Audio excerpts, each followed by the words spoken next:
Hello అండి. మీలో ఎంతమందికి ఆవకాయ అంటే ఇష్టం?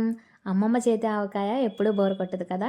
సో, మాకు కూడా ఎవ్రీ ఇయర్ మా అమ్మమ్మ ఆవకాయ పెట్టి పంపించేసేది. మాకే పని ఉండేది కాదు. బట్ ఈ ఇయర్ మేమే పెట్టుకుంటున్నాం. మా పెద్దమ్మ గారితో పెట్టిస్తున్నామనమాట. సో, ఈ ఆవకాయ పెట్టడానికి ఇంత పెద్ద పనుంటుందా అని నాకు పెట్టిన తర్వాత తెలిసింది. వామ్మో! అసలెంత పెద్ద పనంటే, అసల ఆ ముక్కలు కొట్టిన తర్వాత వాటిని క్లీన్ చేయడానికే చాలా టైం పట్టింది. తర్వాత మళ్ళీ వాటిని కలపడానికి వామ్మో! అసలు ఆవకాయ పెట్టుకోవడం కంటే దాన్ని కొని తెచ్చేసుకొని తినడం బెస్ట్ అనిపించింది నాకైతే. బట్ ప్రాసెస్ అంతా చాలా హెవీగా ఉన్నప్పటికీ టేస్ట్ అయితే మాత్రం అద్దిరిపోతది. ఎంతమందికి ఆవకాయ అంటే ఇష్టం? అసలు ఆవకాయ అంటే ఇష్టం లేని వాళ్ళే ఉండరు. సో, మా పెద్దమ్మ అయితే ఇక్కడ మొత్తం ముక్కలన్నిట్లికి కావాల్సినవన్నీ ఏసేసి మొత్తం పచ్చడి కలిపేసింది. ఆ తర్వాత టేస్ట్ కూడా నన్నే చూడమని చెప్పింది. సో, నేనైతే టేస్ట్ చేసి కొంచెం ఆవపిండి తక్కువైందని చెప్పాను. సో, అది కూడా వేసి మళ్ళీ మిక్స్ చేసేసింది.